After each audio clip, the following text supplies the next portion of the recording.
All right, my man. So how you doing today? All good, man. Phil.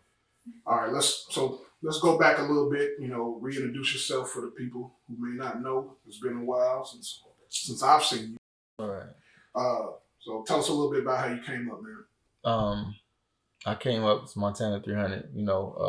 Chicago, Illinois. FG, represent FG, my own label, signed to myself. Independent.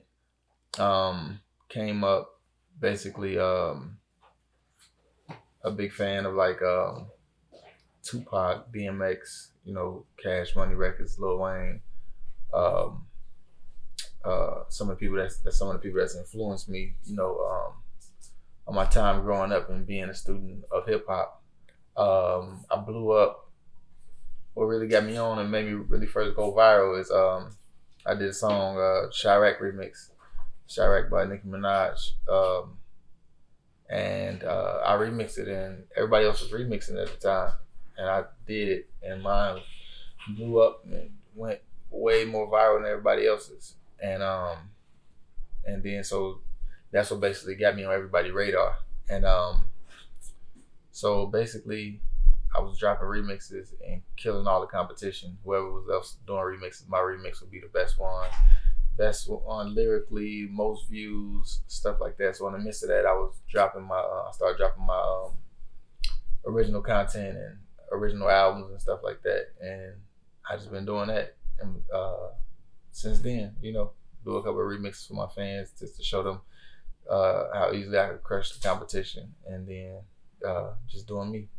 So was it a conscious effort to keep doing the remixes? Like once you blew up from the first one? Yeah, I said I would always make sure I did that because I felt like that was a original connection between me and my fans and just a treat for them. I can't get paid off the remix as far as making money off that song, but my fans love to, brag on me and compare me to, other people and everybody else and show that it's not a comparison, what I'm saying, like that. So I say I'm always, give them that. Now you were talking about influences, coming up in the Chicago area. Who influenced you from that area? Just seeing people make it like, Twista and Do or Die, that was probably like the first early ones from Chicago that I seen as far as making it in the rap game. Then, you got I remember being a fan of like Bone Thugs, they was from Cleveland. Then we kind of had Crucial Conflict, who was getting compared to Bone. And then, Kanye West's whole movement, for him coming out as a producer first, and then, showing people that he could actually rap. And people like Common, the Common and the Kanye era. Then I felt like after that, you had the whole drill wave of everything coming along that opened doors for a lot of the youth in Chicago. And I emerged and finally blew up during that drill era. But I showed people that I was, I'm not a drill rapper. You know what I'm saying? Like I'm way more than that. So I knew that would be easy competition to deal with or wrap around to me because I'm conscious. My vocabulary is much wider than drill music. You do drill music and it doesn't even consist of having metaphors or things like that, you know what I'm saying, or being,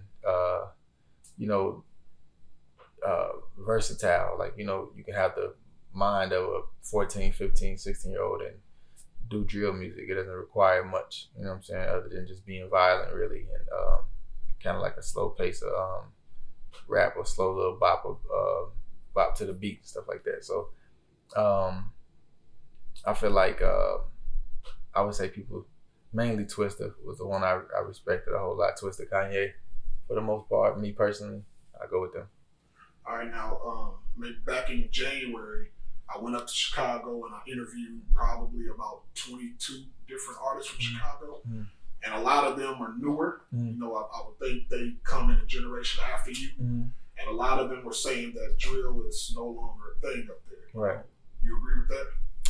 I agree to an extent. I feel like it's still happening. I don't feel like it's that much of a priority for aspiring Chicago artists and things like that. But like I said, it's like a simplistic style of Chicago rap. So anybody who wants to do it doesn't really require much to try that out or run in that lane. It's kind of, to me, it's more like a safer lane. Only thing is safer as far as being able to execute it, but also talking all that tough shit is like you got to be ready too, especially in Chicago. Like somebody might want to see if you really about what you're talking about. So now a lot of them that I did speak to a reference about style and direction of music they're going in today.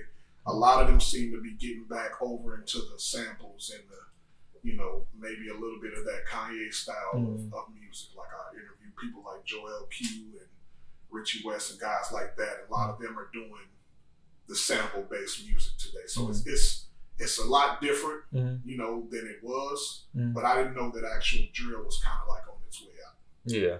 I always felt like it wouldn't last long as far as being a thing because, if a lot of people can do it easily, it's not really that special usually. You know what I'm saying? But I felt like it was kind of needed. You know what I'm saying? When you kind of run out of things to do, people kind of forget that it is an art to simplicity, just period. You know what I'm saying? Knowing how to do that or making some things abstract. So I think the drill way really kind of was so effective because people took it serious. Like these little niggas said they'll blow your fucking brains out and they got 100 pistols in the camera and they didn't go to jail. Like it's some drama. It's like a reality show. Like let's tune into the drama that they're talking about. You know what I'm saying? And the people that they're into it with, we can hear their drama too. They're mentioning them in the back and blah, blah, blah, and back and forth, So it was kind of more like a real life soap opera type of thing to me with kids that's really willing to, really throw their life away or however you want to look at it, or kill you over their block or their homie and just revenge and going back and forth trying to get points and stuff like that. So I felt like it wouldn't last long, but I think it was very very like needed for the game at the time that it came, and it opened a lot of doors for a lot of us or Chicago artists, I should say. Yeah. Now at its core, Chicago's known for cats having bars up that way. A lot of the records that you have done, like you said, you've done the remixes, but then like I just saw the Favorite Teacher video. So kind of explain that process when you're, versus the actual songs versus actually putting out, straight lyrics. Right. I like to be versatile, you know what I'm saying, period. So to me, it's like I have meet and greets and stuff sometimes fans be like, I'll get a fan that might be like, man, the stuff that you do, like Favorite Teacher and Slaughterhouse and Godly and Heat Stroke and Undertaker, like I love that Conscious Montana, you know what I'm saying? And usually I make my intros or outros like that because it's like, I really want to show you the like the title of this album in a whole. And so my intros, I try to make the representation of the album as a whole and the title, paint the picture for the title. So I really try to display everything that I feel like hip hop should be within those type of tracks, to which is, motivation, teaching, storytelling, pain, you know what I'm saying, some bragging, to have some fun, you know what I'm saying, metaphors, thinking out of the box, nice punchlines, wittiness, and I can really go on, but every element, I try to do that with that, you know what I'm saying? Like that's my main objective, is to really be out of everyone's reach, you know what I'm saying? Like I told you, my 3 favorite rappers, they are my 3 favorite rappers for different reasons. And I just remember hearing how people would hate on Wayne. And it was like the main thing they would say is, oh, he don't spit no real shit, or he don't. And I'm like, he got songs like that, but he doesn't have a lot of songs like that. So it kind of reminds me when I hear somebody hating on me and they say, oh, all he does is remixes. And it's like, no, that's just all you hear from me. Like I have multiple albums out, you know what I'm saying? And some people know that I make original music, but it's like, they just want to join, like, what can I say about him? I can't say he's trash. I can't say he's whack. I'm going to just say all he does is remix. But it wasn't a problem when all Wayne was doing was remixes for, 6-7 years. He was getting praised as the best rapper alive and, stuff like that. But I just remember people try to say stuff like that was his weakness, is he didn't rap about this enough, or, I heard Kanye West said something about Tupac before, like Tupac is the most overrated rapper ever, and I got offended first when I first heard it. Then I tried to take a step back to like, how could he possibly get that from listening to him? You know what I'm saying? So I kind of ran and started listening to him a little bit more myself, and the only thing I could come up with is that like Pac really never used no metaphors, and I was just like, wow. So for somebody to get called the best rapper of all time without using metaphor, because that's like an important part, or that's like the hardest element for somebody to do to me is possess a great metaphor, or even to do it back to back to back, like I can do it. You know what I'm saying? And it's like that shows people that your mind is working differently. You know what I'm saying? Because like anybody can talk about pain. Anybody can talk about when they was hurt. You know what I'm saying? It's like you kind of put it on the surface, make something rhyme with it. You know what I'm saying? Make it make sense.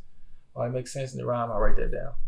And it's like, so that was something I felt like Tupac didn't, I know Tupac really didn't use, was metaphors. I think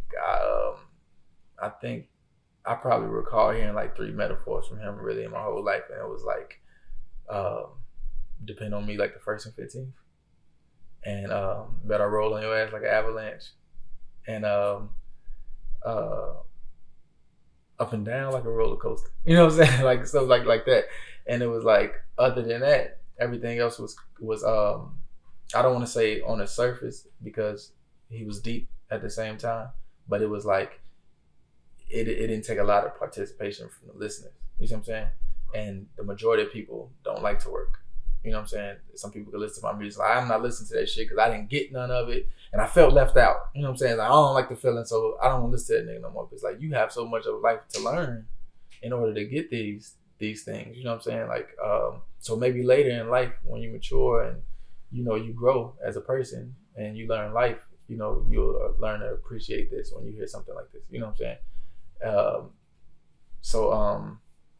I think my process between that is like I just try to get out of arm's reach on that level, and then making a song is like that's like the easiest thing, or that's like me going back to kindergarten.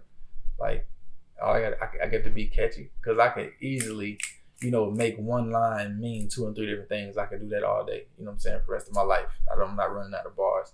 But it's like, so I get to, go into what y'all try to ride is, the beat, or you know what I'm saying, coming in sync with the beat, or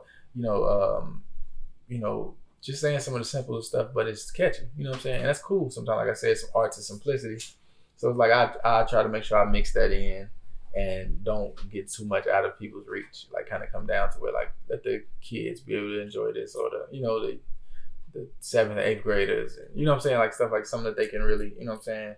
But at the same time, you sprinkle your little stuff in there for the, the high mind people. And so it's all about balance really to me. So was that to go with In My Bag?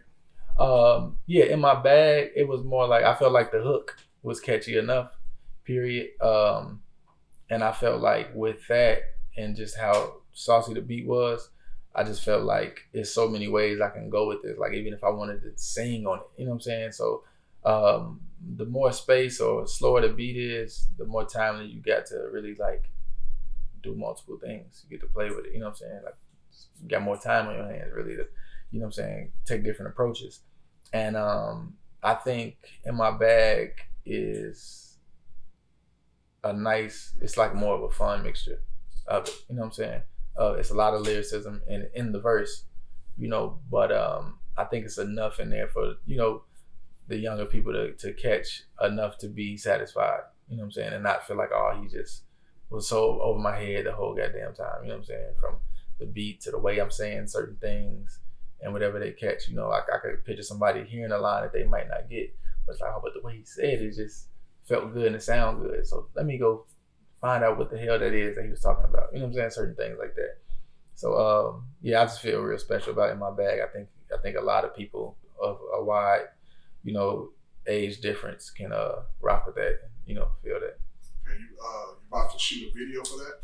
Yeah, me featuring my artist No Fatigue, and the song and the beat and the hook is so saucy. I just felt like he would just be perfect to put on it, and he just happened to be with me when I came across the beat, and yeah. So okay, so you said you got an artist. You know, tell us a little bit about the label and what it consists of in reference to artists. Okay, well, the label is independent label, and all my artists, I love them as a person beyond music. You know what I'm saying? It's not, you know, I care about them to be all right later on in life. Like, I have plans and everything. Like, I can't promise everybody will blow up like me or anything like that. And No Fatigue, I'm so like into him that I can picture him being bigger than me. You know what I'm saying? And I'm perfectly fine with that. You know what I'm saying? But Tally of 300, Jalen Sanders, Free J Real be home next year, and OD Quake, just signed an artist named OD Quake from Philly. You know what I'm saying? And you know, we got a lot of heat, we got a lot of weapons, and a lot of different angles that we can come with, a lot of different concepts, a lot of different vibes. You know what I'm saying? I'm all about letting them do them. You know what I'm saying? I'm not with all the clown shit, you know, I'll attack the internet so we can get some attention and, you know, wear this and make people question your sexuality, or, you know, dye your hair this color and do this. And, you know, I don't care about that. I just want them to be true to them. You know what I'm saying? And a relationship with each artist is very important to me. You know what I'm saying? As far as making sure that they're happy. You know what I'm saying? They're comfortable. You know, being able to come and talk to me, you know what I'm saying, when if they have a problem with anything, you know what I'm saying, and us going about fixing that, coming to a, you know, a mutual agreement and things like that, you know. I put so much into them alone, like it's so much stuff that it's not even anything that I need to recoup. You know what I'm saying? Like this is straight out of love. You know what I'm saying?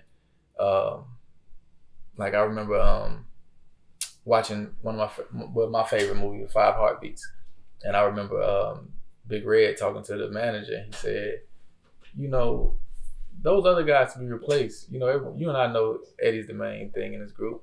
He said, plus they still owe me for all the cars, all the clothes, all the jewelry, all the studio time, and plus there's another long list of expenses. You see, so they're not going anywhere. And it was just like, I've been watching this movie since I was 4 years old. So at age 26, when I really, really paid attention to that, I'm looking like, wow, that was like the main one right there. You know what I'm saying?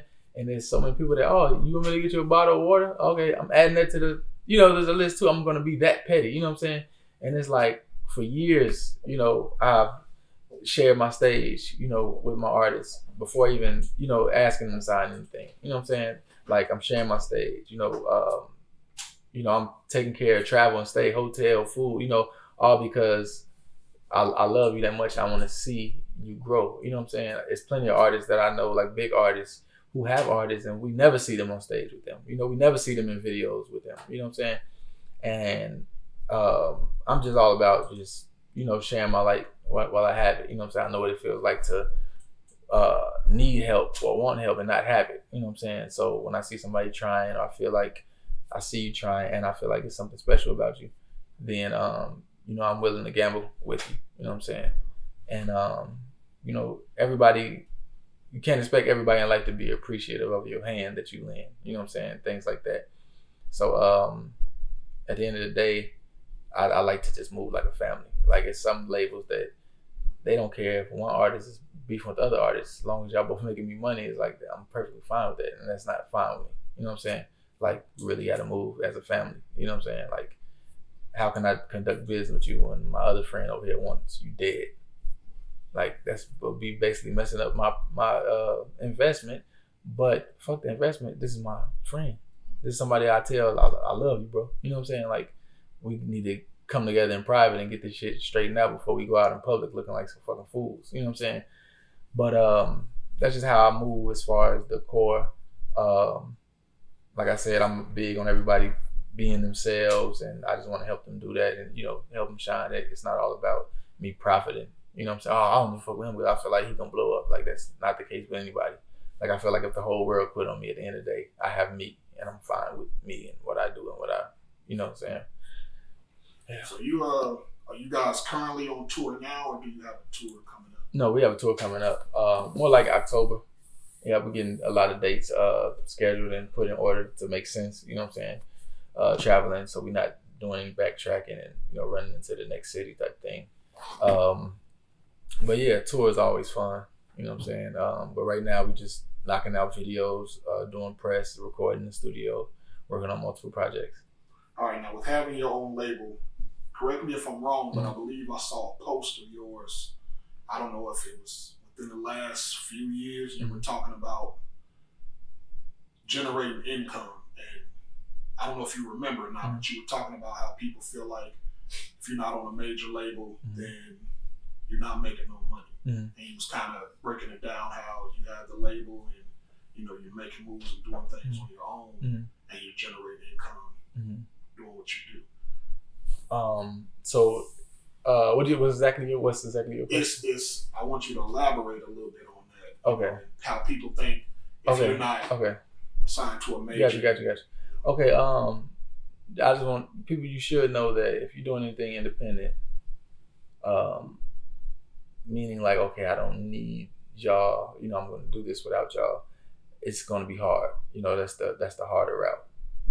And being independent is like everybody takes the shortcut through the park. You got a block, and everybody takes the shortcut going through the block.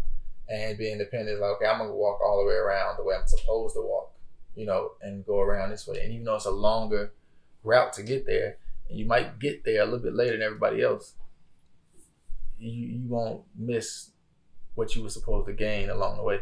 And I'm talking about the lessons, the people hiding or stealing or lying about money behind your back.